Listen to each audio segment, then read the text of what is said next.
प्रेक्षक हो, सत्यवेद माध्यम समूहामध्ये आज आपल्याशी गप्पा मारण्यासाठी एक प्रमुख व्यक्ती उपस्थित आहे. मिरजचे पोलीस उपाध्यक्ष माननीय प्रणील गिल्डा यांचं मी सत्यवेद माध्यम समूहाच्या वतीनं आपल्या स्टुडिओमध्ये स्वागत करतो. सर नमस्कार. Thank you so much.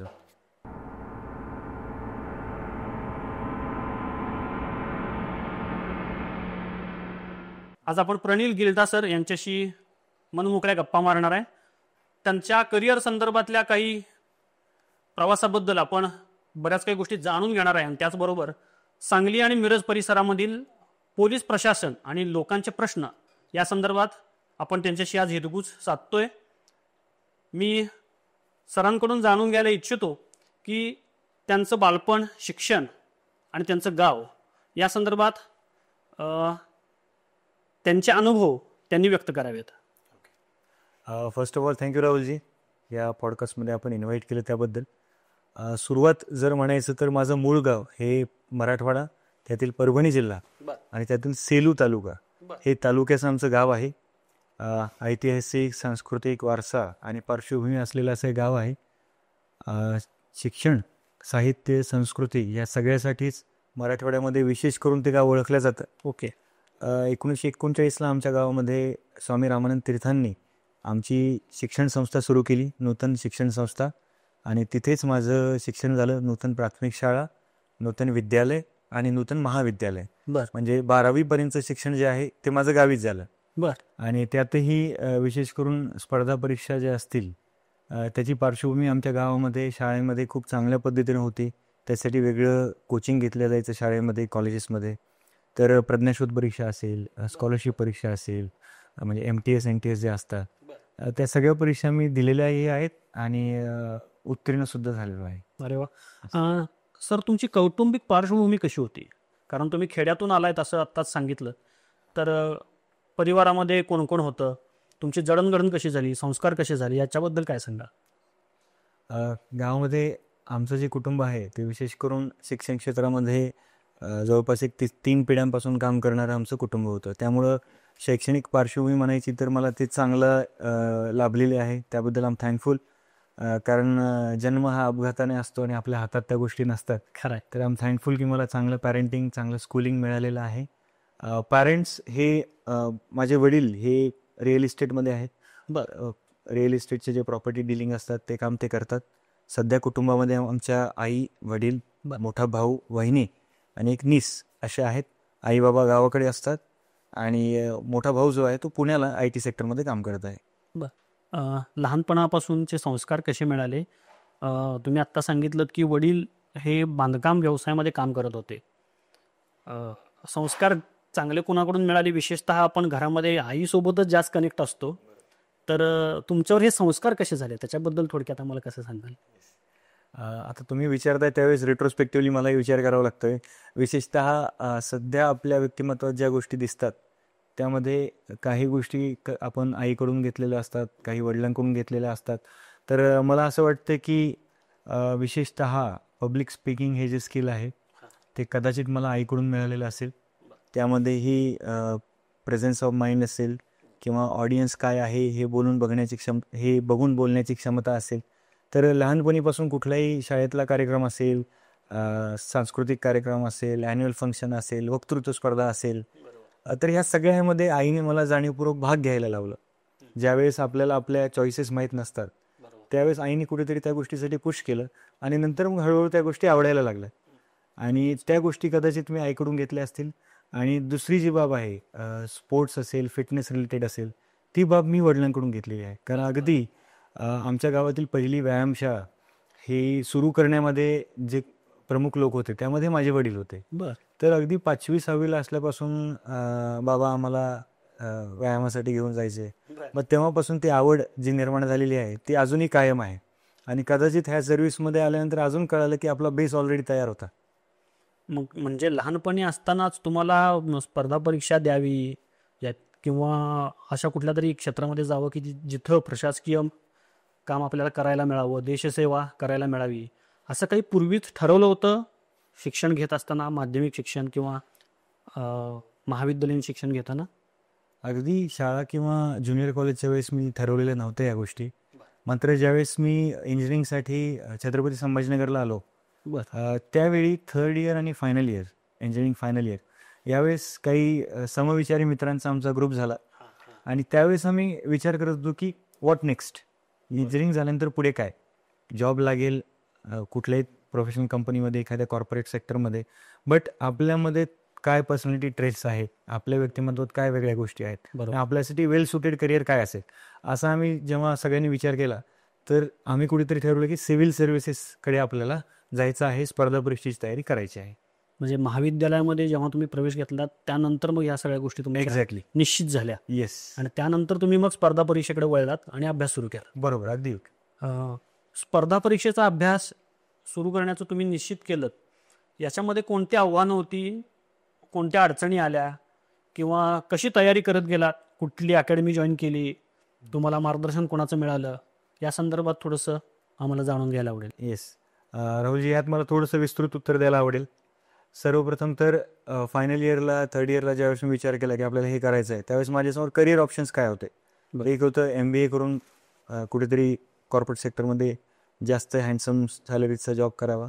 दुसरं होतं की कॅम्पस प्लेसमेंट माझी ऑलरेडी झालेली होती टाटा कन्सल्टन्सी सर्व्हिसेस लिमिटेड इथे, तर तो जॉब जॉईन करावा. तिसरा ऑप्शन होता की MS साठी बाहेर देशामध्ये जावं आणि तिथेच कुठेतरी सेटल व्हावं. आणि हा ऑप्शन चौथा होता की सिव्हिल सर्व्हिसेसची तयारी करावी. आणि मग सगळे प्रोज अँड कॉन्स बघून, तुलना करून मी हे निवडलं होतं की सिव्हिल सर्व्हिसेस आपल्यासाठी वेल सुटेड आहे. तयारी कुठे करायची, कधी करायची, हा प्रश्न नक्कीच माझ्यासमोर होता. त्यात दोन ऑप्शन होते. अगदी इंजिनिअरिंग झालं की लागलीच तयारीला सुरुवात करायची. दुसरा ऑप्शन होता कॅम्पस प्लेसमेंट झालेला आहे, 2 वर्षाचा जो बॉन्ड पिरियड असतो तोपर्यंत जॉब करायचा, IT सेक्टरचा अनुभव घ्यायचा आणि त्यानंतर मग आपण स्वतःच्या जो आपण सेव्हिंग केलेली असेल 2 वर्षात जॉबच्या योगाने, त्यानुसार पुढे तयारी करावी. तर मी हा ऑप्शन निवडला. 2 वर्ष जॉब करू. 21-22 वर्षानंतर मला घरच्यांकडून पैसे मागण्याची अपेक्षा, म्हणजे इच्छा नव्हती आणि त्यामुळे मी जॉब केला. जॉब केल्यानंतर मग दिल्ली येथे गेलो. UPSCचा फाउंडेशन कोर्स जो आहे तो केला आणि 2014च्या जानेवारी महिन्यापासून माझ्या स्पर्धा परीक्षेच्या अभ्यासाची सुरुवात झाली. स्पर्धा परीक्षांबद्दल तुम्ही आता काही गोष्टी सांगितल्यात, पण स्पर्धा परीक्षेमध्ये सुद्धा स्पेसिफिक पोलीस प्रशासनात यावं हे कसं निश्चित केलं, किंवा हेच क्षेत्र किंवा हेच करिअर म्हणून का निवडलं? कारण इतर बऱ्याच काही वाटा आहेत किंवा इतर बरेच काही जॉब फॅकल्टी आहेत की जिथं तुम्ही जॉईन होऊ शकला असता. बरोबर. टू बी व्हेरी स्पेसिफिक आणि सांगण्यासाठी की माझं असं बिलकुल एम नव्हतं सुरुवातीपासून की मला पोलीस डिपार्टमेंटमध्येच यायचं आहे. मी खाकी घातल्यानंतर माझी आवड अजून वाढायला लागली, माझं प्रेम अजून वाढायला लागलं आणि ते आजतागायत वाढत आहे. नक्की, कारण तो खाकीचा रुबाबच तसा आहे. तर रुबाबासोबत जबाबदाऱ्या सुद्धा आहे निश्चित, पण ह्या गोष्टी आपण एन्जॉय करायला सुरुवात करतो हळूहळू. तर ज्यावेळेस मी स्पर्धा परीक्षेची सुरुवात केली तयारीची, त्यावेळेस माझं एकच एम होतं की कुठलं तरी गॅझेटेड गट अ दर्जाची नोकरी आपण करावी, ज्यातून आपल्याला आपले जे काही टार्गेट्स आहेत, जे काही आपल्या इच्छा अपेक्षा आहेत, आपल्या व्यक्तिमत्वाचा समाजाला काय फायदा व्हावा, ह्या सगळ्या गोष्टी एकत्रित येतील. आणि ज्यावेळेस मुख्य मुलाखत दिली, मुख्य परीक्षा, पूर्वपरीक्षा, ह्या सगळ्या टप्प्यातून पुढे आलो, त्यावेळेस चॉईस फॉर्म भरायचा असतो. तर ती चॉईस भरत असताना आणि आपले मार्क्स, उपलब्ध जागा, आपण दिलेले पसंतीक्रम, यानुसार आपल्याला ती पोस्ट ॲलोकेट होते. आणि योगायोगाने मला DYSP या पदावर माझी नियुक्ती झाली 2016च्या राज्यसभेतून. 2017ला निकाल लागला होता.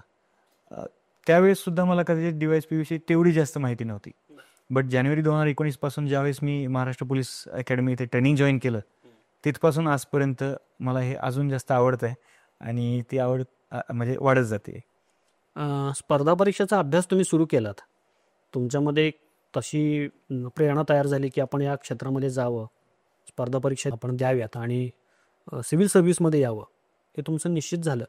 पण अभ्यास करताना तुम्ही कसा वेळ दिलात, कोणकोणती पुस्तकं अभ्यासलीत, तुम्हाला कोणते चॅलेंजेस आले, तुम्ही अभ्यासाची दिनचर्या कशी ठरवलीत, किती तास अभ्यास करत होता, अकॅडमी कोणती जॉईन केलीत, या संदर्भात थोडक्यात तुम्ही काय सांगाल? कारण नवीन लोकांना याच्यातून थोडंसं मोटिवेशन आणि मार्गदर्शन अपेक्षित आहे. बरोबर. सगळ्यात आधी तर मी जॉब सोडून अभ्यासाला लागलो होतो. म्हणजे तसं बघितलं तर माझं एक जनरल ऑब्झर्वेशन आहे की इंजिनिअरिंगमध्ये फार काही लोक अभ्यास करत नाहीत. शेवटचे 15 दिवस जे असतात परीक्षेच्या पूर्वीचे, तेव्हा अभ्यास करून पेपर पास होतात. सेम कदाचित मी सुद्धा केलं होतं. म्हणजे अगदी प्रामाणिकपणे जीव ओतून अभ्यास जो मी केला होता तो 12वीला केला होता. बर. आणि त्यानंतर 4 वर्ष इंजिनिअरिंग, एक मॉडरेट लेवलचा अभ्यास आणि 2 वर्ष जॉब, अभ्यासात अगदीच गॅप. म्हणजे 6 वर्षानंतर मी कुठेतरी सिरियस लेवलला जाऊन अभ्यास सुरुवात केला दिल्लीला जाऊन. त्यावेळेस पहिले 1-2 महिने माझे ह्यातच गेले की ते एक रुटीन नव्हतं आणि कुठेतरी शरीराला मनाला त्रास होत होता की आपण आराम सोडून परत अभ्यासाला लागलो आहेत. कारण की एक चांगला जॉब तो होता TCS सोबतचा. मग पहिले 2-3 महिने त्यात गेले की स्ट्रगल होता, स्वतःसोबतचं ते एक फाईट होती आणि स्वतःला सवय लावायची होती परत एकदा अभ्यासाची. मग ती अभ्यासाची सवय लागल्यानंतर ते सिलेक्शन होईपर्यंत कधी तास मोजले असतील असं मला वाटत नाही. बर. फक्त एकच होतं की अभ्यास सोडून दुसरं काही करायचं नाही आहे आणि फारच जर बोर झालं तर हातातलं पुस्तक बदलून दुसरं वाचायचं आहे. बर. मात्र ते सोडायचं नाही आहे. तर सगळे जे दर्शक इथे बघतायत, सगळे ऑडियन्स जे बघतायत, विशेषतः स्पर्धा परीक्षेची आवड किंवा इच्छा असणारे त्या सगळ्या ॲस्पिरंट्सला मला हे सांगायचं आहे की सुरुवात जी आहे स्पर्धा परीक्षेची ती आहे तुम्ही एका जागी जास्तीत जास्त वेळ बसण्यापासून. सिटिंग कॅपॅसिटी जर वाढवली तरच रीडिंग कॅपॅसिटी वाढेल, तरच तुम्ही जास्त वेळ देऊ शकाल अभ्यासाला आणि तरच ह्या कटथ्रोट कॉम्पिटिशनमध्ये कुठेतरी पुढे जाऊ शकाल. पुस्तकं कोणती वाचली हा खूप वास्ट प्रश्न आहे ॲक्च्युली. त्याच्या बुकलिस्ट बऱ्याचशा आपल्याला गुगलला सर्च केल्या की मिळतील. सगळ्याच विद्यार्थ्यांना मला सांगायचं आहे की मागच्या 2-3 वर्षाचे जे टॉपर्स असतील त्यांचे तुम्ही फेसबुक पेज, इंस्टाग्राम पेज जरी व्हिजिट केले तर त्यावर बुकलिस्ट आपल्याला मिळतील. आणि बुक्स, कोणीही टॉपर असा नाही जो कुठलं वेगळं पुस्तक आणून वाचतो. पुस्तकं तीच असतात, फक्त ती वाचण्याची पद्धत, रिटेन्शन आणि रिव्हिजन्स आणि ते परत आठवणं ज्यावेळेस त्याची आवश्यकता आहे, यातून सगळं हे पुढे रिझल्टपर्यंत आपण पोचतो. नक्कीच. कारण स्पर्धा परीक्षेचा अभ्यास करायचं म्हटलं की थोडंसं त्याचा बेस पक्का लागतो. म्हणजे आपण असं म्हणतो की प्राथमिक शिक्षणापासून आपण जे काही शिकलोय येस. याचा जर पाया भक्कम असेल तर आपल्याला त्याचाच फायदा या स्पर्धा परीक्षांमध्ये होतो. तर तुम्ही अशी काही प्राथमिक शिक्षणामधली काही जुनी पुस्तकं आहेत जी आपण पूर्वी अभ्यासलेली आहेत, हा बेस किंवा याची काही रिव्हिजन तुम्ही केलीत, अशी काही पुस्तकं अभ्यासलीत, याच्या संदर्भात कसं विश्लेषण कराल? तुम्ही अगदी योग्य ॲनालिसिस केलं याचं की स्पर्धा परीक्षेमध्ये बरेचसे असे विषय आहेत, गणित आहे, बुद्धिमत्ता चाचणी आहे, कॉम्प्रिहेन्शन आहे, त्यानंतर इतरही जे विषय असतील, राज्यशास्त्र असेल, सामान्य विज्ञान असेल, अर्थशास्त्र असेल, याचा पाया कुठे ना कुठे आपण 1ली ते 12वीमध्ये केलेला असतो. मग ज्यांनी पायावर चांगलं काम केलेलं आहे, स्कूलिंग ज्याचं चांगलं झालेलं आहे, त्याला नक्कीच इथे एक एज मिळते. म्हणजे असं नाही की ज्यांनी केलं नाही त्यांना काही संधी नाही, ते सुद्धा एफर्ट्स घेऊन येऊ शकतात. मात्र ज्यांचा पाया चांगला आहे त्यांना ह्यामध्ये नक्की संधी मिळते. त्यासोबतच ज्यांनी स्पर्धा परीक्षा शालेय जीवनामध्ये दिलेल्या आहेत, प्रज्ञाशोध परीक्षा असेल, नवोदय असेल, शिष्यवृत्ती परीक्षा असेल, MTSC, NTSC असेल, या सगळ्या परीक्षा ज्यांनी दिलेल्या आहेत त्यांना त्या परीक्षांची सवय असते. बरोबर. आणि कदाचित तीच पुस्तकं असतील अंकगणिताची, बुद्धिमत्ता चाचणीची, जी पुढे सुद्धा आपल्याला कामी येतात. सिम्पल एक्झाम्पल, एक साधासा चॅप्टर आहे समजा, अंतर वेग वेग, टाइम स्पीड डिस्टन्स. तर हे जर आपण स्कूलिंगमध्ये जर शिष्यवृत्ती परीक्षेला वगैरे तयारी केलेली असेल तर आपला पाया ऑलरेडी पक्का असतो, कॉन्सेप्ट ऑलरेडी क्लिअर असतात. फक्त परीक्षाभिमुख म्हणजे एक्झाम ओरिएंटेड काही सम्स आपल्याला सॉल्व्ह करायचे आणि परीक्षेला रेडी व्हायचं. नक्कीच. आता हे स्पर्धा परीक्षा आणि अभ्यास हा एक वेगळा पार्ट आहे, पण त्याच्यासोबत शारीरिक क्षमता आणि चाचणी हा एक वेगळा पार्ट आहे त्याच्यामध्ये. तर तुम्ही मैदानी सराव कसा केलात? मैदानी खेळ कोणते खेळत होतात किंवा तुम्हाला तशी कोणती आवड होती का? आणि कारण या क्षेत्रामध्ये यायचं म्हणजे बुद्धिमत्ता तर लागतेच, पण त्याच्यासोबत शरीरही तंदुरुस्त लागतं. जसं मन कणखर पाहिजे तसं शरीरही कणखर पाहिजे. तर तुम्हाला कोणते खेळ खेळायला आवडत होते आणि मैदानी सराव म्हणून तुम्ही कोणती तयारी केली? ओके. तर फिजिकल फिटनेस मी ऑलरेडी सांगितलं की अगदी लहानपणीपासून आवड ती आपोआप निर्माण झाली होती. वडिलांकडून कदाचित तो वारसा मिळालेला असेल आणि त्यातून बॅडमिंटन असेल आणि विशेष करून क्रिकेट. हां. तर क्रिकेटवर माझं अतोनात प्रेम आहे. नक्कीच, आम्हाला कल्पना आहे त्याची. येस. तर त्यामुळे बऱ्यापैकी अगदी लहानपणीपासून स्कूल लेवल असेल, महाविद्यालय असेल, ग्रॅज्युएशन दरम्यान इंजिनिअरिंगमध्ये असेल आणि त्यानंतर 2 वर्ष TCS मध्ये काम करत असताना पुणे येथे वेगवेगळ्या कॉर्पोरेट टुर्नामेंट्स असतील, हे सगळं मी रेग्युलर खेळत आलेलो आहे. त्यामध्ये विशेष खंड हा कधी पडला नाही. त्यामुळे त्यातही क्रिकेटमध्ये कसं आहे की ज्यावेळेस तुम्ही मिडियम फास्ट किंवा फास्ट बॉलर असता तर तुम्हाला तुमचा फिटनेस मेंटेन करावाच लागतो. बॅट्समनला कुठेतरी थोडासा चान्स मिळतो, मात्र फास्ट बॉलरला फिटनेस मेंटेन करणं फार गरजेचं असतं. त्यामुळे तो आपोआप एक ग्राउंड फिटनेस जो आहे तो रेडी होता. आणि DYSP पदाला असं आहे की सिलेक्शन होईपर्यंत फिटनेसची आवश्यकता नाही आहे, बर, ना कुठली तशी टेस्ट आहे. सिलेक्शन झाल्यानंतर ज्यावेळेस आम्ही महाराष्ट्र पोलीस अकॅडमी येथे जातो, तिथे 1 वर्षाचं जे प्रशिक्षण होतं त्यामध्ये आउटडोअर ट्रेनिंग दरम्यान आमच्या फिटनेसवर खूप जास्त लक्ष दिलं जातं आणि खूप जास्त मेहनत आमच्याकडून करून घेतल्या जाते. आणि तो पाया पुढे सुद्धा आमच्याकडून कंटिन्यू होतो. आणि एक बेसिक मिनिमम फिटनेस जो असतो तो कायम ठेवावा, हे मग स्वतःलाच आवड निर्माण व्हायला लागते. करिअर म्हणून तुम्ही या क्षेत्राची निवड केलीत. अनेक आपले प्रेक्षक किंवा श्रोते जे हा पॉडकास्ट बघतायत, ज्यांना स्पर्धा परीक्षेचा अभ्यास करायचा आहे किंवा जे आजही स्पर्धा परीक्षेचा अभ्यास करतायत, तर त्यांच्या दृष्टिकोनातून हा प्रश्न आहे की स्पर्धा परीक्षेचा अभ्यास तुम्ही कसा केलात किंवा करत होता ते तुम्ही सांगितलं. मैदानी सरावांबद्दल थोडंसं आत्ता आपण बोललो. तर या सगळ्या गोष्टी करत असतानाच प्रेक्षकांना किंवा स्पर्धा परीक्षेचा अभ्यास करणाऱ्यांना जाणून घ्यायला आवडेल की ही नेमकी प्रक्रिया कशी आहे परीक्षेची.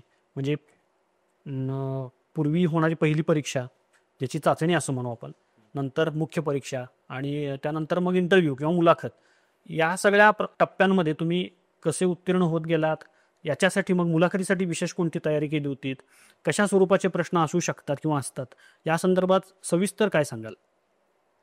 स्पर्धा परीक्षेमध्ये जनरली ज्याही कॉम्पिटिटिव्ह एक्झामिनेशन आहेत त्यामध्ये प्रमुखतः 3 टप्पे आहेत.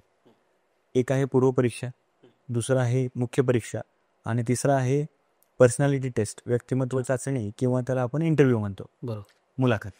तर हे 3 टप्पे आहेत. त्यातली सगळ्यात मोठी फिल्टरिंग टेस्ट जी आहे, फिल्टर सगळ्यात मोठं, ते आहे पूर्वपरीक्षा. पूर्वपरीक्षा ही ऑब्जेक्टिव्ह स्वरूपाची आहे. त्यामध्ये 2 पेपर्स आहेत आणि पूर्वपरीक्षेचा आवाका जो आहे तो फार प्रचंड आहे. म्हणजे पूर्वपरीक्षेमध्ये विड्थ खूप जास्त आहे आणि मुख्य परीक्षेमध्ये डेप्थ खूप जास्त आहे. हां, तर पूर्वपरीक्षेमध्ये विड्थ एवढी जास्त आहे की everything under the sky, even above it, बरोबर, comes under the ambit of preliminary examination. त्यामुळे पूर्वपरीक्षा हा एक फार ट्रिकी पार्ट आहे आणि बहुतांश मुलं तिथेच कुठेतरी मागे पडतात. आणि मुख्य परीक्षेला फार कमी प्रमाणात मुलं निवडल्या जातात. म्हणजे ज्या काही जागा असतील त्याच्या हार्डली एक 10 किंवा 13 पटीमध्ये मुख्य परीक्षेसाठी मुलं निवडले जातात. त्यामुळे साधारण समजा एक 100 जागा असतील आणि 4 लाख मुलांनी जर पूर्वपरीक्षा दिली असेल तर हार्डली एक 4000 लोक वगैरे असतील ते मुख्य परीक्षेचं पात्र ठरतं. बरं. मग येतो दुसरा टप्पा मुख्य परीक्षेचा. मुख्य परीक्षा और main examination is actually the only examination. पूर्वपरीक्षा ही कशासाठी आहे की मुख्य परीक्षा देण्यासाठी पात्र सिरियस कॅन्डिडेट्स किती आहेत हे निवडण्यासाठी पूर्वपरीक्षा आहे. बरोबर. मग त्यातनं जे सिरियस कॅन्डिडेट्स आहेत, प्रामाणिक अभ्यास ज्यांनी केलेला आहे, ते सगळेजण मुख्य परीक्षेला येतात. मुख्य परीक्षा ही फार व्हास्ट आहे आणि डेप्थसुद्धा खूप जास्त आहे. नक्कीच. MPSCमध्ये एक चांगली गोष्ट आहे की सिलेबसला धरून प्रश्न असतात. सिलेबसच्या बाहेर जाणारे प्रश्न फार कमी असतात आणि सिलेबस आपण व्यवस्थित बघितला, प्रिव्हियस इयर क्वेश्चन्सचं आपण व्यवस्थित ॲनालिसिस केलं, MCQs आपण जास्तीत जास्त सॉल्व केले, म्हणजे मल्टिपल चॉईस क्वेश्चन्स, आणि जास्तीत जास्त जर पाठांतर केलं आणि जिथे कॉन्सेप्च्युअल अंडरस्टँडिंग गरजेची आहे तिथे कॉन्सेप्ट समजून घेतले तर मुख्य परीक्षेचा टप्पा पार करून आपण पुढे जातो. आणि मग येते व्यक्तिमत्व चाचणी, पर्सनॅलिटी टेस्ट किंवा मुलाखत. मुलाखत ही बाब अशी आहे की त्याची तयारी ही आपण कायम करत असतो. बरोबर. म्हणजे असं नाही की मुख्य परीक्षेचा निकाल आल्यानंतर मुलाखतीची तयारी सुरू होते. मुलाखतीची तयारी ही शाळेपासून, कदाचित आपण जन्मल्यापासून सुरू असते. कारण जसं ह्या मुलाखतीमध्ये तुम्ही मला सुरुवातीला प्रश्न विचारला की तुमचं बालपण कसं गेलं, तुमचं स्कूलिंग कसं झालं, हेच प्रश्न कदाचित इंटरव्ह्यूवर सुद्धा मुलाखतीमध्ये MPSCला विचारू शकतो की तुमचं शालेय शिक्षण कसं झालं, त्यामधले तुमचे काय अनुभव आहेत. तर त्याची तयारी ही काही मुख्य परीक्षा दिल्यानंतर होत नाही, ती ऑलरेडी झालेली आहे. म्हणून मला सगळ्या ॲस्पिरंटला सांगायचं आहे, बरेच जण मुलाखतीच्या तयारीच्या वेळेस कॉल करतात, मेसेजेस करतात की सर आता गायडन्स करा. तर मित्रांनो, गायडन्स ह्याच्यामध्ये तुम्हाला फक्त काही गोष्टींचा होऊ शकतो पाया जो आहे तो ऑलरेडी आपला तयार आहे. त्यानंतरची बाब मुलाखतीमध्ये अशी आहे की 2 टाईपचे क्वेश्चन्स त्यामध्ये असतात. प्रमुखतः एक असतात कंटेंट बेस्ड किंवा कंटेंट ओरिएंटेड आणि दुसरे असतात ओपिनियन बेस्ड किंवा ओपिनियन ओरिएंटेड. बरोबर. कंटेंट जो आहे त्याची तयारी आपण मुख्य परीक्षेसाठी अभ्यास करताना ऑलरेडी भरपूर केलेली असते. वर्तमानपत्राचं वाचन, मासिकांचं वाचन, बातम्या बघून आणि जे काही आपल्या अराउंड होते ते सगळं ग्रास्प करून. दुसरं जे आहे ओपिनियन बेस्ड, तिथे बऱ्याच वेळा मार्कामध्ये फरक पडतो. कारण एखाद्या झालेल्या घटनेबद्दल ज्यावेळेस आपल्याला ओपिनियन विचारलं जातं त्यावेळेस ते ओपिनियन हे त्याला म्हणतात की खूप आपण समजून घेतलेला पाहिजे तो विषय आणि त्यावर आपलं स्वतःचं असं काहीतरी मत पाहिजे जे बॅलन्स्ड असावं. तर ह्या सगळ्या गोष्टी पार पडल्यानंतर मुलाखतीतून मग आपण पुढे जातो आणि मग आपण रिझल्टकडे जातो. नक्कीच. तुम्ही सविस्तर स्पर्धा परीक्षेचे काही टप्पे याबद्दल आत्ता बोललात. तुम्ही या सगळ्या टप्प्यातून गेलाय. हे सगळे टप्पे पार करताना तुम्हाला कोणते अडथळे आले? पहिल्या प्रयत्नात तुम्हाला यश मिळालं का? याबद्दल तुम्ही काय सांगू शकता? ओके. तिन्ही टप्प्याबद्दल ज्यावेळेस तुम्ही विचारता वैयक्तिक अनुभव, तर मुलाखत देण्याआधी किंवा इव्हन स्पर्धा परीक्षेचा अभ्यास सुरू करण्यापूर्वी सुद्धा मी एका टप्प्याबाबत खूप जास्त आत्मविश्वास मला होता. तो होता इंटरव्ह्यू. मला ही कुठेतरी आतमध्ये एक गॅरंटी होती की मी जर मुलाखतीसाठी गेलो तर समोरच्या पॅनलिस्टना समाधान कुठल्या गोष्टीने वाटू शकतं त्या पद्धतीचे उत्तर देण्याची क्षमता किंवा बोलण्याची व्यक्त होण्याची क्षमता माझ्यामध्ये आहे. मी त्याच्यावर मेहनत केलेली आहे. दुसरा टप्पा होता मुख्य परीक्षेचा, जिथे खूप जास्त मला डायसी असं फिलिंग होतं. पूर्वपरीक्षेबद्दल सुद्धा मी बऱ्यापैकी एक आत्मविश्वास माझ्या मनामध्ये होता कारण की त्यामध्ये CSAT हा विषय असतो, सिव्हिल सर्व्हिसेस ॲप्टिट्यूड टेस्ट, ज्यामध्ये बुद्धिमत्ता चाचणी, अंकगणित म्हणजे क्वांट ॲप्टिट्यूड आपण जे म्हणतो, रिझनिंग आणि कॉम्प्रिहेन्शन, ह्या सगळ्या गोष्टी होत्या. लहानपणीपासून स्पर्धा परीक्षा देत आल्यामुळे ते विषय तुलनेनं सोपे होते माझ्यासाठी. बस. मुख्य परीक्षा हा मेन भाग होता कारण पाठांतराचा कंटाळा होता. आणि मुख्य परीक्षेला जितकेही माझ्या सिनियर्सनी मला गाईड केलेलं आहे त्यांचं हे म्हणणं होतं की पाठांतर तुला करायला आहे. आणि इंजिनिअरिंग दरम्यान सुद्धा अभ्यासामध्ये जो फोकस होता तो होता समजून घेण्यावर. गोष्टी पाठ करणं असं वाटायचं की काय हे आपण पोपटपंची करायची आणि पाठांतर करायचं. मात्र इथे आल्यानंतर कळलं की त्या गोष्टी गरजेच्या आहेत, एक्झामसाठी आपल्याला ते करावंच लागणार आहे. तर मुख्य परीक्षा मला तुलनेने थोडीशी ट्रिकी वाटत होती आणि माझा मुख्य परीक्षेचा स्कोर आहे असं काही फार जास्त नाही आहे, एक जस्ट वेल अबोव ॲव्हरेज आणि मुलाखतीला चांगले मार्क, ह्यातून माझं सिलेक्शन झालेलं आहे. तर मात्र पूर्वपरीक्षेला मला एक्सलंट मार्क्स आहेत. जरी ते काउंट होत नसले, फक्त क्वालिफाईंग जरी असेल तरी ते कन्वर्ट चांगलं झालेलं आहे.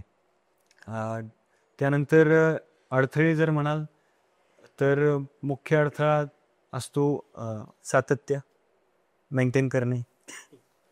बाकी अभ्यासाच्या बाबतीत इतर मला असा मोठा कुठला अडथळा पूर्ण स्पर्धा परीक्षे दरम्यान वाटला नाही. रादर मला ती प्रोसेस एन्जॉय करता आली कारण स्पर्धा परीक्षेचा अभ्यास ही एक अशी बाब आहे ज्यामध्ये आपल्याला रोज काहीतरी नवीन शिकायला मिळतं. बरोबर. त्यामुळे ती प्रोसेस खूप सुंदर आहे. पहिल्याच प्रयत्नात यश मिळालं? UPSCचे मी काही अटेम्प्ट्स दिले होते. मी आधी UPSCचे अटेम्प्ट्स दिले. UPSCच्या पहिल्या अटेम्प्टमध्ये मी पूर्वपरीक्षा पास झालो, मुख्य परीक्षा फेल झालो. 2015ला मी परत UPSCचा अटेम्प्ट दिला, त्यावेळेस मी पूर्वपरीक्षाच फेल झालो. आणि मी स्वतःसाठी एक ठरवलेलं होतं की मी 2014ला अभ्यास सुरू केला आहे, 2016पर्यंत माझ्याकडे कुठली ना कुठली वर्ग अ ची पोस्ट असेल, हे मी स्वतःसाठी ठरवलेलं होतं. मग UPSC 2 अटेम्प्ट झालेले होते, मग पर्याय काय, तर MPSC. म्हणून मी 2016ला MPSCचा अभ्यास केला, MPSCची परीक्षा दिली आणि योगायोगाने मेहनतीने जे काही असेल त्या सगळ्यातून कन्वर्ट झालं आणि 2016ला मला DYSPची पोस्ट भेटली. नक्कीच. अपयश ही यशाची पहिली पायरी असं म्हटलं जातं आणि ते अपयशही तुम्ही बघितलं UPSCच्या माध्यमातून आणि म्हणून तुम्ही नंतर MPSC क्लिअर करू शकलात आणि या पदापर्यंत पोहोचू शकलात. या संदर्भात तुम्ही आता बऱ्याच काही गोष्टींचा उलगडा केलेला आहे की मला असं वाटतं की आपल्या प्रेक्षकांना, विशेषतः स्पर्धा परीक्षेचा अभ्यास करणाऱ्या प्रेक्षकांना याच्यातून काही थोडी माहिती अशी मिळाली असेल की स्पर्धा परीक्षेचा अभ्यास कसा करावा, कोणती पूर्वतयारी करावी. मैदानी खेळांबद्दल तुम्ही थोडंसं सांगितलं, मुलाखती संदर्भात तुम्ही उल्लेख केलात. या सगळ्या प्रश्नांनंतर मी आता थोडंसं तुमच्या आत्ता जे काही वर्किंग आहे, ज्या क्षेत्रामध्ये तुम्ही आता कार्यरत आहात, मिरजेमध्ये तुम्ही पोलीस उपअधीक्षक म्हणून काम करताय, आणि लोकांचे काही प्रश्न आहेत किंवा बऱ्याच काही समस्या आपल्याला समाजामध्ये पाहायला मिळतात, याच्याकडे मी येणार आहे. पण त्यापूर्वी माझा तुम्हाला अजून एक प्रश्न असा आहे की आज अनेक मुलं स्पर्धा परीक्षांचा अभ्यास करतायत, पण काही शासकीय धोरणं किंवा पेपर फुटीसारख्या काही घटना घडत आहेत ज्या आत्ता अलीकडेच घडल्या, किंवा निकालांमध्ये सुद्धा वस्तुनिष्ठपणा दिसला नाही. तर या सगळ्याबद्दल एक प्रामाणिक स्पर्धा परीक्षेचा अभ्यासक म्हणून अभ्यास करणाऱ्या विद्यार्थ्यांना जी काही नाराजी येते, आणि तुम्ही हे ते सगळं केलेलं आहे किंवा या टप्प्यावरून गेलेला आहात, तर या सगळ्या प्रक्रियेबद्दल तुमचं मत काय आहे? माझं स्पष्ट मत ह्या बाबतीत एक आहे, तुम्हाला कुठल्याही व्यवस्थेमध्ये दोष आहेत हे जर वाटत असेल किंवा सांगायचं असेल तर ॲस्पिरंट्सनी आधी त्या व्यवस्थेमध्ये येण्याचा प्रयत्न करा. Be a part of it and then find the flaws and improve.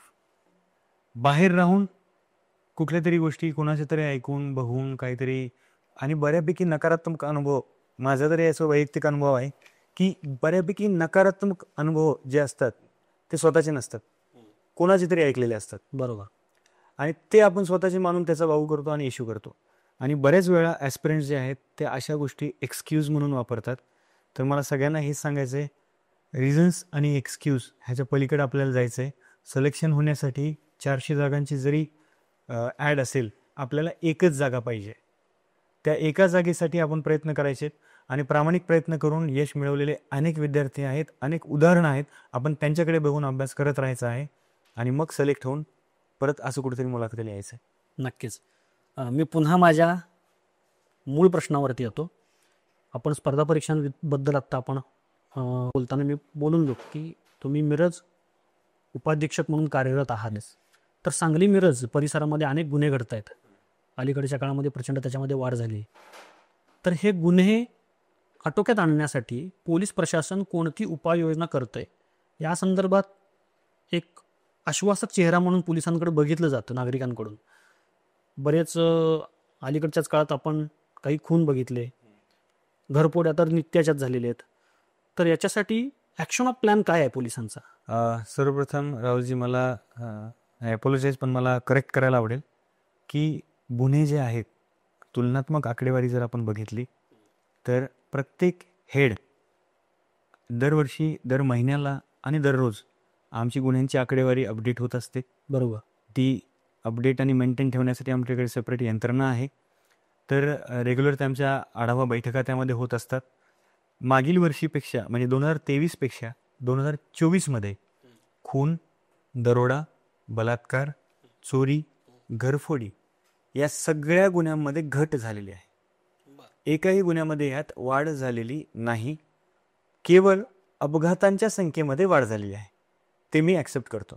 आणि अपघातांच्या संख्येमध्ये वाढ झाल्यानंतर मागील जानेवारीपासून आमचे माननीय जिल्हा पोलीस अधीक्षक श्री बुगे सर यांच्या मार्गदर्शनाखाली जिल्ह्यामध्ये आपण ऑन रोड जे हाकनाक जीव गमावतोय त्यांच्यासाठी सेपरेट प्लॅन ऑफ ॲक्शन आम्ही तयार केलेला आहे.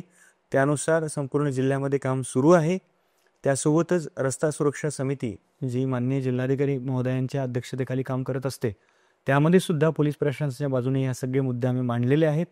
आणि पोलीस स्टेशन लेवल, सब डिव्हिजन लेवल आणि जिल्हा स्तरावर आम्ही अपघात कमी करण्यासाठी प्रयत्न करत आहोत. महाराष्ट्रात नशेखोरी वाढते आणि विशेषतः सांगली जिल्ह्यामध्ये सुद्धा मोठ्या प्रमाणावरती आपण हे पाहतोय. दैनिकांमधूनही अलीकडंच बऱ्याच काही बातम्या या संदर्भात आल्यात. जसा पंजाब, युवकांमध्ये हे प्रमाण अधिक आहे. तर या सगळ्याकडं नियंत्रण ठेवण्यासाठी पोलीस प्रशासन कोणत्या उपाययोजना करते? विशेषतः आता नव्यानं रुजू झालेले आपले पालकमंत्री याच्यावरती त्यांनी मोहीम हाती घेतली, तर पोलीस प्रशासन याच्यासाठी कोणत्या उपाययोजना करेल आणि करायला पाहिजेत? आपण जसं नोट केलं आहे, माननीय पालकमंत्री साहेबांनी सुद्धा ह्याच्या आढावा बैठका घेऊन सेपरेट टास्क फोर्स नेमून यामध्ये आम्हाला सुद्धा मार्गदर्शन केलेलं आहे सर्वांनाच.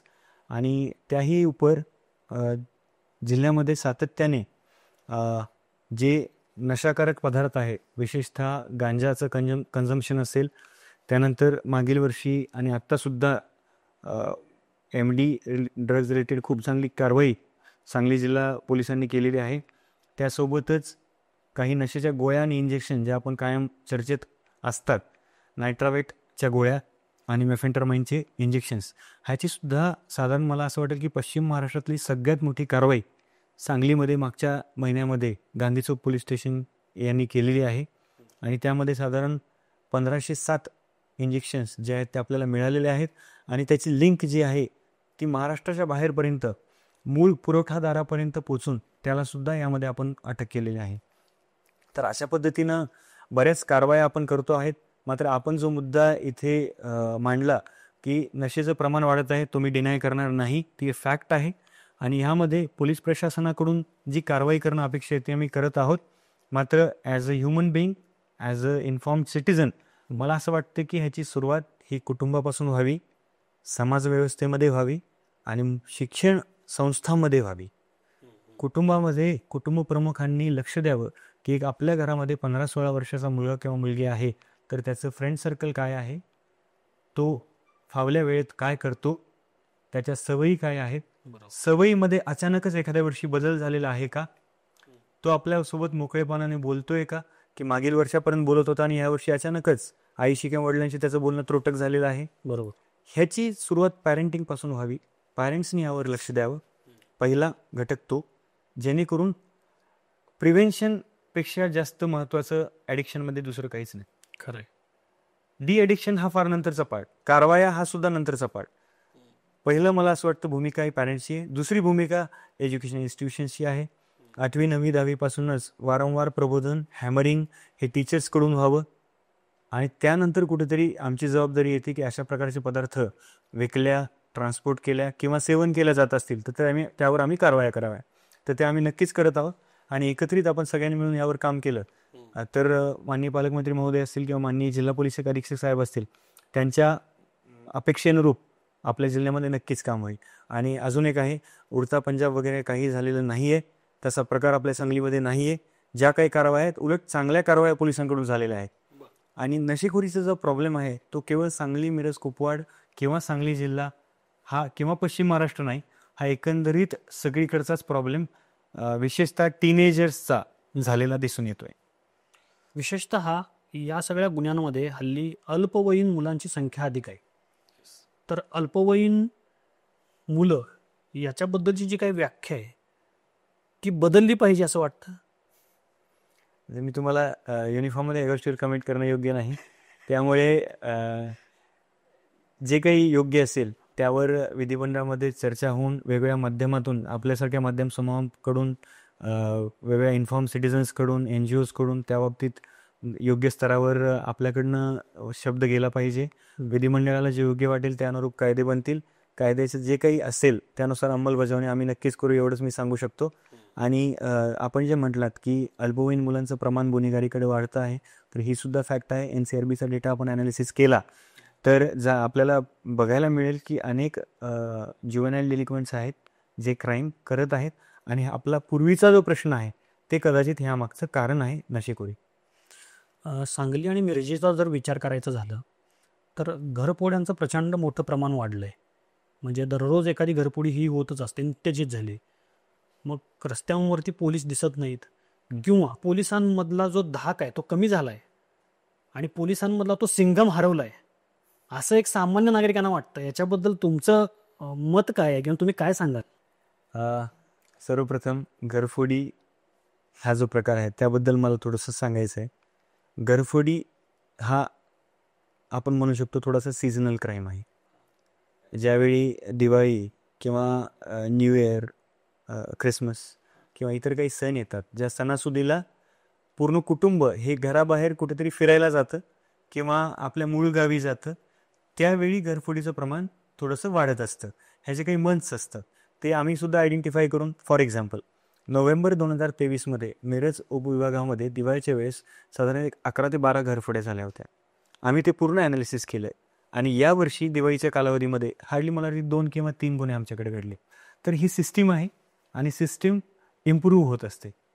तर घरफोडीचं प्रमाण आपण जर म्हणाल तर मागील वर्षी 23पेक्षा 24मध्ये कमी आहे आणि असेच आमचे सगळ्यांचे प्रयत्न राहिले तर 24पेक्षा 25मध्ये अजून कमी असेल.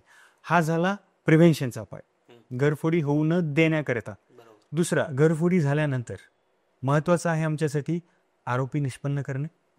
आणि त्याही उपर सगळ्यात महत्त्वाचं आहे की ज्या सामान्य नागरिकाकडे हे झालेलं आहे, ज्याचा ऐवज चोरीला गेला आहे, ज्याच्या आयुष्यभराची कमाई चोरीला गेलेली आहे, ती परत मिळवून देईन. तर यावर्षी जर आपण बघाल तर जानेवारी महिन्यामध्ये अनेक चांगले डिटेक्शन लोकल क्राईम ब्रांचचे आमचे शिंदेसाहेब असतील त्यांच्या टीमने किंवा वेगवेगळ्या पोलीस स्टेशन्सनी खूप चांगले डिटेक्शन केले आहेत. हो. आणि त्यात सुद्धा रिकव्हरी पर्सेंटेज खूप जास्त ठेवलेला आहे, जेणेकरून चोरी जरी झाली असेल तरी ते परत शोधून तो ऐवज आपल्याला परत मिळाला आहे. तर असे इम्प्रूव्हमेंट्स आम्ही सुद्धा करत आहोत. आणि दुसरं म्हणजे धाक किंवा प्रेझेन्स व्हिजिबल पोलिसिंग. तर माननीय जिल्हा पोलीस अधीक्षक साहेबांनी ज्या दिवशीपासून चार्ज घेतलेला आहे त्या दिवशीपासून ते आम्हाला ह्या गोष्टीसाठी मार्गदर्शन करतात आणि त्यांनी बीट मार्शल पेट्रोलिंग ही जी कॉन्सेप्ट आहे ती अजून इम्प्रूव्ह करण्यासाठी आम्हाला गाईड केलेलं आहे. आम्ही सुद्धा आता बीट मार्शल पेट्रोलिंग त्यांचे स्कॅनिंग पॉईंट्स हे वाढवून रेग्युलर त्याचं मॉनिटरिंग करत आहोत आणि आपल्याला हे अजून इम्प्रूव्ह होताना नक्कीच दिसेल. याच्यासोबतच अल्पवयीन मुलींवरती सुद्धा अत्याचाराचे प्रमाण आज सगळीकडे आपल्याला पाहायला मिळतं. नुकतीच जतला ही घटना घडली, आपण काही महिन्यांपूर्वी बदलापूरची घटना अनुभवली. तर या सगळ्याबद्दल एक पोलीस प्रशासनामध्ये एक तरुण तडफदार आणि देशसेवेसाठी स्पर्धा परीक्षा देऊन DYSP झालेला एक व्यक्ती म्हणून आणि एक नागरिक म्हणून आणि एक अधिकारी म्हणून काय वाटतं अशा घटना बघितल्यानंतर? अशा घटना बघितल्यानंतर प्रथमतः तर एक व्यक्ती म्हणून नक्कीच वाटतं की कुठेतरी आपण कुठेतरी ह्याच्यामध्ये समाजामध्ये इम्प्रूव्हमेंट होण्याची आवश्यकता आहे.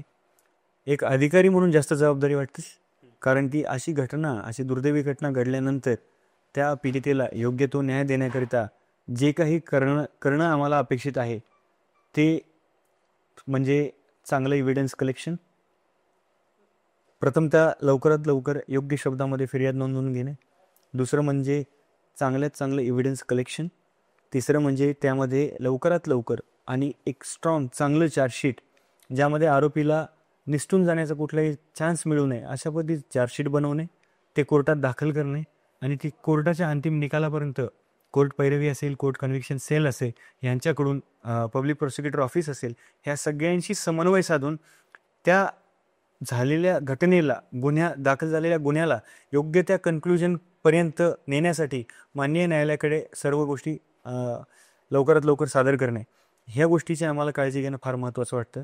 त्यासोबतच अशा घटना होऊ नयेत याकरता मुळात आमचं निर्भया पथक वेगवेगळ्या शाळा कॉलेजेसमध्ये जाऊन गुड टच बॅड टचविषयी लेक्चर घेत असतं, लहान मुलांना मुलींना गाईड करत असतं.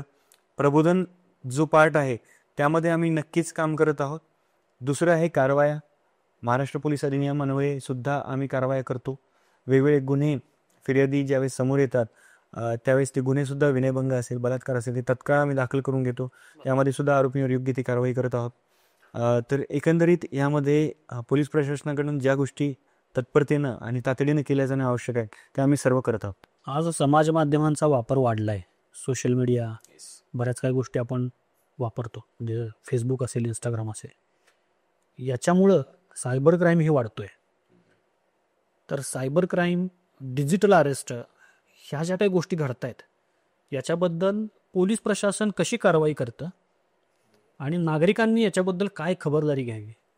सर्वप्रथम या प्रश्नाचा एक चान्स घेऊन मला सगळ्या युवकांना एक सांगायचं आहे की सोशल मीडिया ही गोष्ट, कुठलंही त्यामधलं ॲप्लिकेशन असेल, फेसबुक असेल, इंस्टाग्राम असेल, एकदा फक्त स्वतःला प्रश्न विचारा की आपण ह्यासाठी कधी पैसे देतो का? इन्स्टॉल करताना, डाउनलोड करताना नाही, फुकट मिळतं आहे. आणि कुठलीही गोष्ट जी सोशल प्लॅटफॉर्म्सवर फुकट मिळते आहे ते आपल्यासाठी हानिकारक आहे. हा एक थंब रूल आहे इंटरनेट वापराचा. If there is something free, you are the product. ते तुम्हाला विकत घेत आहेत, तुमचा वेळ विकत घेत आहेत. त्यामुळे कृपया ह्याचा वापर करण्यापूर्वी विचार करा आणि जे काही आपण सर्च करत आहोत, जे काही प्रत्येक क्लिक आपण करत आहोत ते सगळं काही रेकॉर्डवर राहणार आहे. डिजिटल मीडिया, सोशल मीडिया ही परपेच्युअल मेमरी आहे, ती चिरंतन काळासाठी टिकणार आहे. त्यामुळे आपल्याला जरी वाटलं की हे इनकॉग्निटो आहे, हे लगेच डिलीट होणार आहे, असं काहीच नाही आहे. सोडल्यानंतर ते सगळं परत मिळू शकतं. म्हणून सगळ्यांना माझं सांगणं आहे, स्पेशली यूथला, कृपया काळजीपूर्वक वापर करा. It's a multi edged weapon. दुधारीसुद्धा नाही आहे, हे मल्टी एज्ड वेपन आहे.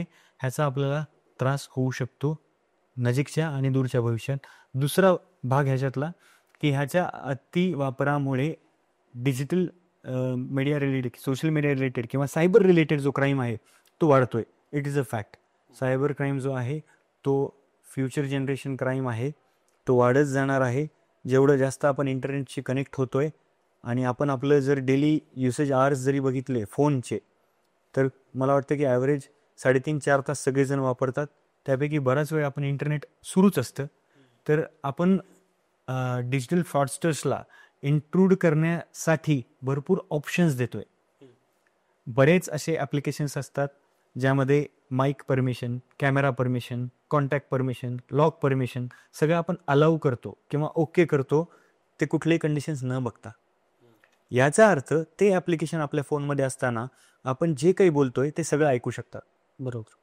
फॉर एक्झाम्पल, आपण एखाद्या ठिकाणी गेलो आणि एखादा शब्द बोललो, फॉर एक्झाम्पल फ्लॉवर पॉट, थोड्या वेळाने तुमच्या फोनमध्ये फ्लॉवर पॉट विक्री करणाऱ्या एखाद्या कंपनीची ॲडव्हर्टाईज दिसते, कारण हे शब्द कुठेतरी त्या माईकने ऐकलेले असतात. म्हणून हे सगळं फार रिस्की आहे, फार डिजिटल लिटरसी ह्यामध्ये फार आवश्यक आहे. ती होण्यासाठी आपण त्या पद्धतीने त्या गोष्टीकडे बघितलं पाहिजे. त्याला कॅज्युअली बघून आता उपयोग नाही, कारण ते आता पार्ट अँड पार्सल झालं आयुष्याचं. डिजिटल अरेस्टबद्दल आपण बोललात, तर डिजिटल अरेस्टच असेल थोडंसं ट्रेंडिंग सध्याचं टॉपिक आहे. त्यासोबतच अनेक असे सायबर क्राईम्स आहेत जे दैनंदिन होत आहेत, त्याची संख्या वाढती आहे. त्यामध्ये मालमत्तेविरुद्धचे अपराध आहेत, म्हणजे इकॉनॉमिक फ्रॉडसुद्धा आहेत, किंवा आपल्या इमेज रिलेटेडसुद्धा अनेक गोष्टी त्यामध्ये होत आहेत. आयडेंटिटी थेफ्ट असेल, फिशिंग असेल, स्मिशिंग असेल, खूप सारे असे क्राईम्स रेग्युलर होत आहेत आणि खूप जाणीवपूर्वक, जाणतेपणाने त्याचा वापर आपण करण्याची आवश्यकता आहे. आपल्या कुटुंबामध्ये कोण कोण असतं? तुम्ही परिवाराला या सगळ्या गोष्टीतून, या सगळ्या व्यापातून कसा वेळ देतात? कारण पोलीस म्हटलं की रात्रंदिनाम हा युद्धाचा प्रसंग असं म्हणून तुम्हाला सगळ्याच लढाया लढाव्या लागतात. त्यात तर याच्यामध्ये पारिवारिक लढाई तुम्ही कशी लढताय आणि परिवाराला कसा वेळ देताय? माझ्या फॅमिलीमध्ये आई वडील, मोठा भाऊ, वहिनी, माझी नीस. आई वडील गावाकडे असतात, सेलूला, परभणी जिल्ह्यात. दादा आणि वहिनी आणि नीस जे आहेत ते पुण्यामध्ये असतात, ते IT कंपनीमध्ये काम करतात. आणि इथे सोबत मी आणि माझी वाईफ आहे मयुरी. तिचंसुद्धा आता नुकतंच सिलेक्शन झालेलं आहे CDPO जी पोस्ट आहे त्याकरता. नेक्स्ट मंथपासून ती ट्रेनिंग जॉईन करेल. अरे वा. आणि पर्सनल प्रोफेशनल लाईफ बॅलन्स जो आपण म्हणतोय, तर त्यामध्ये सगळ्यात महत्त्वाचं आहे की कंपॅनियनशिप जी आहे आणि पार्टनरचं म्युच्युअल अंडरस्टँडिंग हे फार महत्त्वाचं आहे. आणि स्पेशली ज्यावेळेस इमर्जन्सी सर्व्हिसेसमध्ये काम करणारे आम्ही लोक आहोत, तर त्यासाठी तर ती अंडरस्टँडिंग फार वेगळ्या लेवलची असणं आवश्यक आहे. कारण की बरेचसे असे फंक्शन्स असतात जे एकट्याला कदाचित अटेंड करावे लागतात, किंवा बऱ्याचदा फेस्टिवल्सला अपेक्षा असते की लीव्ज मिळाव्यात, मात्र leaves most of the time आम्ही स्वतःहूनच डिनाय करतो. तर हे सगळे जे ऑकेजन्स असतात ते थोडेसे फ्रिक्शनचे असतात. मात्र एक अंडरस्टँडिंग त्यामध्ये चांगली असली तर चांगला उपयोग त्याचा दोन्हीकडे होऊ शकतो. आणि सगळ्यांनाच मला, स्पेशली आमचे जे पोलीस डिपार्टमेंटमध्ये काम करणारे सगळे माझे अंमलदार असतील, अधिकारी असतील, त्यांच्यासाठी मी हे जनरली ऑब्झर्व केलं आहे की ज्यांचं घर शांत आहे त्यांचं डोकं शांत आहे, कामामध्ये सुद्धा. आणि घरामध्ये जर कुठे फ्रिक्शन असेल तर ते कामामध्येही त्यांचं लक्ष नसतं आणि मग कुठेतरी चुकीच्या सवयीकडे जाणे, कुठेतरी वेगळ्या पद्धतीनं काम करणे, असा अप्रोच त्यांचा बघायला मिळतो. त्यामुळे ही गोष्ट फार महत्त्वाची आहे असं मला वैयक्तिक वाटतं. नक्कीच. याच्यासोबतच मगाशी एक प्रश्न माझ्याकडून राहून गेला की आपण गुन्हेगारी आणि या संदर्भात बऱ्याच काही गोष्टी बोललो. आता नागरिकांनी सजग झालं पाहिजे असे आपण म्हणतो की नागरिकांनीच स्वतःहून काही नियम पाळले पाहिजेत, जसं की ट्रॅफिकच्या बाबतीत. तर ट्रॅफिकमध्ये जे काही ट्रॅफिकचे नियम आहेत, आपल्याकडे सिग्नल आहेत प्रत्येक ठिकाणी, कॅमेरे लावलेत, बरोबर. हेल्मेट घातलं पाहिजे, सीट बेल्ट बांधला पाहिजे, लायसन्स सोबत असलं पाहिजे, असे अनेक नियम आहेत. तर या सगळ्या नियमांमध्ये काही आपण दंडही आकारले जातं, म्हणजे पोलीस प्रशासनाकडून कारवाई केली जाते. दंडाच्या ज्या रकमा आहेत, पहिल्यांदा थोडी कमी असते, नंतर ती वाढते आणि वाढता ती फार मोठी अशी फुगवलेली दिसते आणि तो आकडा बघून फार मोठा धक्काही बसतो बऱ्याच जणांना. या सगळ्या गोष्टी आहेत, सामान्यांना या सगळ्या गोष्टींना सवय लागण्यासाठी ह्या केलेल्या आहेत. म्हणजे सगळे शेवटी काही की प्रशासन चालवायचं आहे, लोकांना नियम समजले पाहिजेत आणि ते त्यांच्यासाठीच आहेत. पण या नियमांच्या माध्यमातून किंवा ह्या दंडाच्या आकारणीमधून एक परत सामान्य नागरिकांवरती प्रेशर येतं, खिशाला भार पडतो. असे काही दंडाच्या ज्या काही रकमा आहेत त्या पहिल्यांदा असं वाटतं की बाबा अरे हा फार मोठा भुर्दंड मला इथं बसलाय. तर या सगळ्यामध्ये सामान्य नागरिकाची एक भावना असते की अरे मी इतका टॅक्स देतोय, गाडी घेतली की मला पहिल्यांदा रोड टॅक्स द्यावा लागतो, बरोबर, प्रत्येक ठिकाणी जीएसटी भरतोय, टोलवरती मी टोल देतोय, आणि पुन्हा इथं माझी एखादी थोडी छोटीशी चूक झाली तर पुन्हा मला इथं दंड द्यावा लागतोय. पण प्रशासनाकडून अशा कोणत्या सुविधा मग मला मिळत आहेत? रस्ता नुकताच केला होता पण त्याच्यामध्ये खड्डा असतो, अनावश्यक ठिकाणी स्पीड ब्रेकर केलेले असतात. आता एक नागरिक म्हणून आणि पुन्हा एक प्रशासकीय अधिकारी म्हणून या सगळ्याबद्दल तुमचं मत सांगा. एक नागरिक म्हणून ज्यावेळेस आपण विचार करतोय ह्या गोष्टीमध्ये, तर वाटू शकतं आपल्याला की अरे रक्कम फार जास्त आहे, दंड खूपच जास्त आहे, माझी चूक कदाचित तेवढी मोठी नाही आहे, आणि एवढी मोठी चूक नसताना मला एवढा मोठा दंड का केलेला आहे? मी तर सगळे नियम पाळतो, मी एक चांगला नागरिक आहे, मी काय गुन्हे करतो का? आम्ही काय चोर आहोत का? या अशा बऱ्याचशा गोष्टी मनामध्ये येतात. ज्यावेळेस आता मी ह्या बाजूला आहे, एक प्रशासकीय अधिकारी म्हणून ज्यावेळेस मी काम करतोय, आणि ज्यावेळेस मी ह्या गोष्टी समजून घेण्याचा प्रयत्न करतोय की हे असं आहे तर का आहे, तर त्याच्यामागचं लॉजिक तेवढं स्ट्रॉंग आहे की मी नुकतंच गुन्ह्यांच्या आकडेवारीच्या वेळेस तुम्हाला सांगितलं की एका टाईपचे गुन्हे आपल्याकडे वाढत आहेत, ते आहेत अपघात. अपघातामध्ये सुद्धा गंभीर अपघात आणि फेटल, म्हणजे ज्यामध्ये मृत्यू होतोय, अशा प्रकारचे अपघात हे वाढत आहेत. आणि ह्यामध्ये कारणांचं जर आपण ॲनालिसिस केलं तर प्रमुख कारणं आपण जी सांगितली, एक हेल्मेट न वापरणे, दुचाकीचा जर अपघात असेल तर हेल्मेट न वापरणे सगळ्यात मोठं आमंत्रण आहे मरणाकरिता, बरोबर. दुसरं, 4 चाकीचा किंवा त्यापेक्षा जास्त चाकीचा जर अपघात असेल तर सीट बेल्ट न वापरणे, हे फार बेसिक आहे. आणि कदाचित त्यामुळे त्याला तेवढा दंड आहे की दंडाची रक्कम जी आहे ती तुम्ही म्हणताय त्याप्रमाणे एक डिटरंट म्हणून वापरल्या जाते, की कदाचित त्या दंडाच्या रकमेकडे बघून तरी नियम पाळावेत. जनरली तर नियम पाळणं एक्सपेक्टेडच आहे. कुठल्याही सुशिक्षित, सुजाण आणि सजग नागरिकाने संविधानाच्या अन्वये विधिमंडळाने जे काही कायदे बनवलेले आहेत त्याचं पालन करणं अपेक्षितच आहे. म्हणून ज्यावेळेस पालन न करता ज्यावेळेस आपण एखाद्या नियमाचा भंग करतो त्यावेळेस आपण शिक्षेस पात्र होतो, हाही नियम आहे, बरोबर. म्हणून त्यावेळी आपण हे जे आर्ग्युमेंट स्वतःच्या समाधानासाठी करतो की मी काही चोरी केली आहे का, नाही, चोरीला वेगळी शिक्षा आहे, बरोबर. चोरीला दंड नाही, चोरीला असं रस्त्यावर लगेच तुम्हाला चलान केलं जात नाही, चोरीला अटक आहे, वेगळी शिक्षा आहे, प्रत्येक गोष्टीसाठी SOP आहे. त्यामध्ये वाहतुकीच्या नियमांचं पालन करणं ही एक फार मोठी गरजेची बाब आहे. अननेसेसरीली हकनाक आपण चांगले नागरिक त्यामध्ये गमावतो, खरं. म्हणून त्या नागरिकांनी इतर ठिकाणी जसं नियमांचं पालन करतो, जसं टॅक्स भरणं, नियमांचं पालन करतो आपण, ठीक आहे, त्यात आयटीआर भेटत असेल, जे काही अजून गोष्टी असतील, बरोबर. किंवा सामान्य आपल्या आयुष्यामध्ये सुद्धा जनरली आपण पापभिरू असतो, आपण नियमांचं पालन करतोच, खरं. सेम रस्त्यावर पण केलं पाहिजे. कारण एक 4 जणांचं कुटुंब असेल, कमावता जर एक व्यक्ती असेल, आणि ज्यावेळेस आम्ही बघतो की अपघातामध्ये तो मयत झाला आहे, त्यावेळेस 2 लहान मुलं आणि ती एक पत्नी ह्यांच्यावर काय ओढवतं हे आम्हाला बघायला मिळतं. त्यावेळेस फार वाईट वाटतं. असं वाटतं की एक 2,000 रुपयाचं हेल्मेट जर ह्याने घेतलं असतं तर आज जीव वाचला असतं, खरं.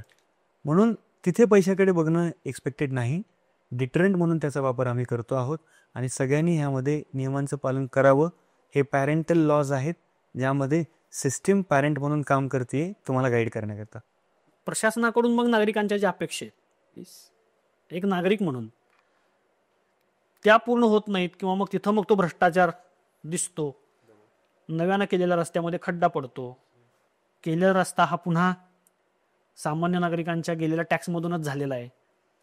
मग या सगळ्या मूलभूत सुविधा ज्या आहेत त्या सुद्धा देताना मग तिथं दंडात्मक कारवाई रस्ता करणाऱ्यांवरती लावणं, बरोबर, किंवा सर्व भौतिक सुविधा शासन स्तरावरती सामान्य नागरिकाला योग्य पद्धतीने मिळणं, इथं नागरिक म्हणून जेव्हा विचार केला जातो तिथं मग या गोष्टी येत नाहीत, की मग अरे बाबा मग मला सगळं चांगलं मिळतंय, म्हणजे या सगळ्या गोष्टी व्यवस्थित आहेत, सुस्थितीत आहेत, मग मलाही नियमानं वागलं पाहिजे, ही एक धारणा राहते मनामध्ये. आणि मग तिथं मग प्रश्न असा उपस्थित होतो की मग नियम फक्त मग सामान्यांसाठी आहेत आणि मग जे अशा या गोष्टी करतात त्यांना खुलेआम सूट दिली जाते. याच्याबद्दल आपण थोडंसं येस, नक्कीच मला आवडेल याच्याबद्दल व्यक्त बोलायला. व्हावं. कारण आपण जे बोलत आहात हे एक प्रतिनिधी म्हणून आपण लोकांचं हे एक्झॅक्ट शब्दामध्ये आपण मांडलेलं आहे. तर मला हे म्हणायचं आहे, ह्यामध्ये काही अँगल्स आहेत, त्याबद्दल आपण थोडासा एक तात्विक विचार केला पाहिजे. नंबर 1, चूक कधी दिसते? मला जर रस्त्यावरचा खड्डा असाही दिसत असेल आणि त्यासाठी मी एक नागरिक म्हणून, जबाबदार नागरिक म्हणून योग्य त्या यंत्रणेला जर पत्रव्यवहार करत असेल की साहेब या ठिकाणी, किंवा जे काही विभाग असेल या ठिकाणी या रस्त्यावर असा एक खड्डा झालेला आहे ज्यामुळे रस्ता अपघात होऊ शकतो, माझा नाही परंतु इथून वाहतूक करणारा कोणाचाही अपघात होऊ शकतो, हा आपण तत्काळ मोजवा. हा पत्रव्यवहार किती नागरिक करतात? जर रस्त्यावरचा खड्डा मी लायसन्स सोबत ठेवलेलं नसताना, नंबर प्लेट माझ्या गाडीला नसताना, माझ्या गाडीचं सायलेन्सर बदललेलं असताना, ज्यावेळेस मला ट्रॅफिकचा माझा एक अंमलदार थांबवतो आणि म्हणतो की तुमच्याकडे हे तुम्ही केलेलं नाही आहे, ह्याचा दंड एवढा तुम्हाला भरावा लागेल, आणि त्यावेळेस जर मी म्हणत असेल की बघा त्या रस्त्यावर तर खड्डा आहे, त्या कॉन्ट्रॅक्टरचं काय झालं, तर ती गोष्ट कदाचित मला योग्य वाटत नाही. प्रोॲक्टिव्ह सिटिझनरी हा एक वेगळा पार्ट आहे, बरोबर, आणि रिॲक्टिव्ह सिटिझनरी हा एक वेगळा पार्ट आहे. आणि बहुतांश आपण जे लोक आहोत ते रिॲक्टिव्हकडे वळतोय रादर दॅन रिस्पॉन्सिव्ह किंवा प्रोॲक्टिव्ह. तर हे रिॲक्टिव्ह आपण जर झालो तर त्याचा उपयोग शून्य आहे, किंवा कदाचित ही सेमी इन्फॉर्म सिटिझनरी आहे, किंवा हाफ, किंवा त्याला आपण म्हणू शकतो कामापुरतं. मी तेवढीच माहिती जमा करणार जेवढी माझ्या कामाची आहे. खरं. आपण अशा किती ब्लॅकलिस्टेड कॉन्ट्रॅक्टरची यादी मागवलेली आहे की ज्यांनी रस्ते काम खराब केलं, कुचकामी केलं, किंवा एखादा पूल ज्यांच्यामुळे पडला त्यांच्यावर पुढे काय कारवाई झाली ह्याची आपण माहिती घेतली आहे का? कारवाई होतेच, कारण जिथे नियम आहे तिथे पिनल प्रोव्हिजन्स पण आहेत, तिथे शिक्षेचे सुद्धा काही ना काही प्रावधान केलेले असतातच. आणि हे सगळे नियम कुणी केलेले आहेत? आपण आपल्यासाठी, आपण स्वतः राबवण्यासाठी. That's what we call democracy. त्यामुळे हे जे सगळ्या गोष्टी आहेत हे एकमेकावर डिपेंड आहेत. आपण सगळ्यात महत्त्वाचं हे आहे, आपण दिलेल्या सर्व नियमांचं योग्य पद्धतीने पालन करावं, आणि जे करत नसतील त्यांना योग्य त्या ठिकाणी पॉईंट आऊट करून दाखवावं. नक्कीच. सदरक्षणाय खलनिग्रहणाय ह्या न्यायानं पोलीस प्रशासन देशसेवा करत आहे, आणि या देशसेवेमध्ये तुमचाही हातभार आहे, योगदान आहे, आणि तुम्ही त्याच उद्देशानं DYSP म्हणून कार्यरत आहात. एक यंग, डायनॅमिक, तरुण दडपदार अधिकारी मिरजेसारख्या शहराला लाभला आहे. निश्चित आम्हालाही अभिमान वाटतो की तुमच्यासारखे अधिकारी ज्या नव्या पिढीतून येत आहेत आणि मनमोकळेपणानं बऱ्याच गोष्टी तुम्ही संवादही साधता, कारवायाही करता, परखडपणानं काही तुम्ही तुमचं मतही मांडलेलं आहे. या सगळ्या गोष्टी आहेत. आता स्पर्धा परीक्षा अभ्यास करणारे अभ्यासक आणि एक सामान्य नागरिक यांना एक पोलीस प्रशासकीय अधिकारी म्हणून तुम्ही या समारोपामध्ये कोणता संदेश द्याल? ज्याही वेळेस अशी संधी मिळते त्यावेळेस मी कायम सांगत असतो, विशेषतः शाळा कॉलेजमध्ये जाऊन इंटरॅक्ट करण्याची संधी मिळते त्यावेळेस, की जो मुद्दा ऑलरेडी आपल्या चर्चेत आला होता यापूर्वीसुद्धा, सोशल मीडिया किंवा मोबाईलचा वापर स्मार्टली करा. जर ही टेक्नॉलॉजी आहे, जर आपण त्याचे मास्टर्स नाही झालो तर 100% स्लेव्ह होणार. कारण टेक्नॉलॉजीला आपण मास्टर केलं नाही तर त्यामध्ये अनेक अशा गोष्टी आहेत ज्या आपल्याला स्लेव्ह बनवून टाकतील आपल्याही नकळत. फॉर एक्झाम्पल, आपण रील्स बघतो, आपण यूट्यूब शॉर्ट्स बघतो, आणि अर्धा तास आपण स्वाईप अप किंवा स्वाईप राईट लेफ्ट जे काय असेल ते करत राहतो. ते आपण का करतो ह्याचा फक्त एकदा विचार करा. किंवा कंटेंट जो कोणीतरी क्रिएट केलेला आहे तो आपण का कन्झ्युम करतोय, तो आपल्यासाठी योग्य आहे का, आपला अल्गोरिदम चांगला आहे का, ह्याचा फक्त एकदा विचार करा. दुसरं मला जे सांगायचं ते ह्याच्याच अकॉर्डिंग आहे. बऱ्याचशा लोकांना ते आवडणार नाही. माझं हे सजेशन पॅरेंट्ससाठी आहे.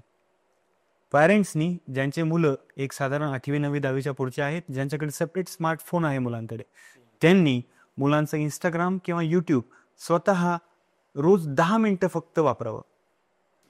फक्त 10 मिनटं मुलांच्या समक्ष वापरा वाटलेस. आणि वापरायचं म्हणजे काय, एक्सप्लोरच्या विंडोमध्ये जायचं आहे, सर्चमध्ये, आणि मुलाच्या अल्गोरिदममध्ये काय काय आहे हे बघायचं आहे की आपल्या मुलाच्या चॉईसेस काय. आजकाल प्रॉब्लेम हा आहे की बऱ्याचशा आईवडिलांना माहीतच नाही की माझ्या मुलाला ॲक्च्युली काय आवडतं. They are in their hypothetical world की त्याला हे आवडत असेल, पण त्याच्या सर्च विंडोमध्ये गेल्यावर तुम्हाला कळेल की त्या ॲक्च्युली तो काय सर्च करतोय किंवा ती ॲक्च्युली काय सर्च करते. तर हेच माझं सजेशन आहे. डिजिटल वर्ल्डमध्ये आपल्याला जर सेफ राहायचं असेल, सिक्युअर राहायचं असेल, तर सिक्युरिटीची एक स्पेलिंग आहे SECURITY. त्याचा सेंटर आहे UR, means you are at the centre of security. एवढंच मला सांगायचं आहे. थँक्यू. स्पर्धा परीक्षेमध्ये अभ्यास करणारे जे काही विद्यार्थी आहेत ते अनेकदा प्रयत्न करतात स्पर्धा परीक्षेमध्ये यशस्वी होण्यासाठी, पण बऱ्याचदा काही लोकांना यश मिळतं, काही लोकांना यश मिळत नाही, ते अपयशी होतात आणि पुन्हा त्यांच्यासमोर प्रश्न उभा राहतो की पुढे जाऊन पुन्हा काय करायचं. याच्यातून काही लोकांना नैराश्य येतं आणि मग काही चुकीची पावलं उचलली जातात. अशाही घटना बऱ्याचदा आपण पाहिलेल्या आहेत. बरोबर. तर अशा लोकांसाठी किंवा अशा स्पर्धा परीक्षा अभ्यास करणाऱ्या विद्यार्थ्यांसाठी तुम्ही काय संदेश द्याल आणि तुम्ही त्यांना काय सांगाल? स्पर्धा परीक्षेचा अभ्यास करत असताना एक तर आहे की सक्सेस रेशो फार कमी आहे आणि ही बाब ॲक्सेप्ट करूनच आपण तयारीला सुरुवात केली पाहिजे.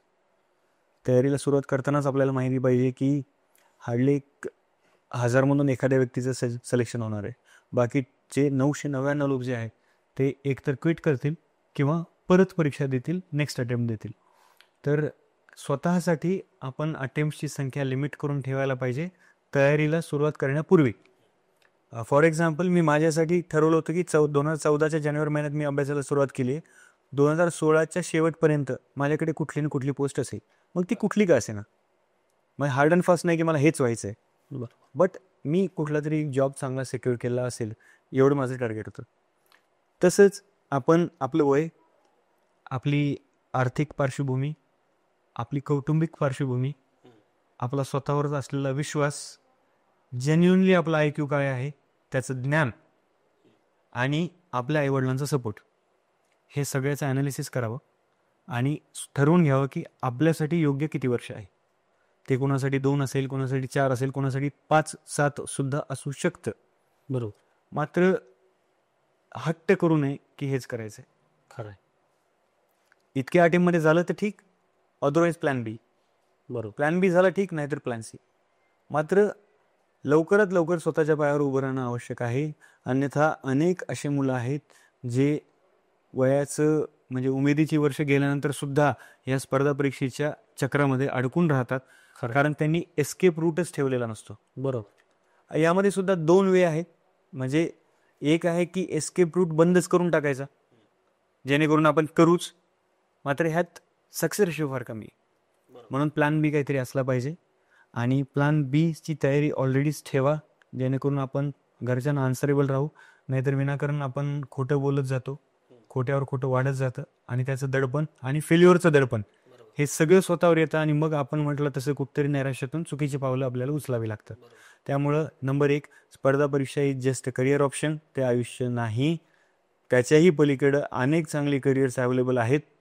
असं नाही की हे झालं तरच आयुष्य सुंदर होणार आहे. कित्येक अशी करिअर आहेत जे कदाचित तुम्हाला ह्याच्यापेक्षा जास्त उंचीवर घेऊन जातील, ह्याच्यापेक्षा जास्त चांगल्या पटीनं चांगला पगार मिळेल, चांगली सॅलरी मिळेल, स्टेबल लाईफ मिळेल. कदाचित लोकांसाठी काम करण्याची अजून जास्त ताकद तुमच्या त्या जॉबमध्ये असेल. म्हणून ह्याला आयुष्य बनवू नका, हा एक आयुष्याचा फक्त पार्ट आहे. नक्कीच. मला वाटतं की सर्वच स्पर्धा परीक्षा अभ्यास करणाऱ्या स्पर्धकांना एक चांगला संदेश तुम्ही दिला आहे आणि निश्चितपणानं याचा विचार ते करतील आणि यश मिळवतील.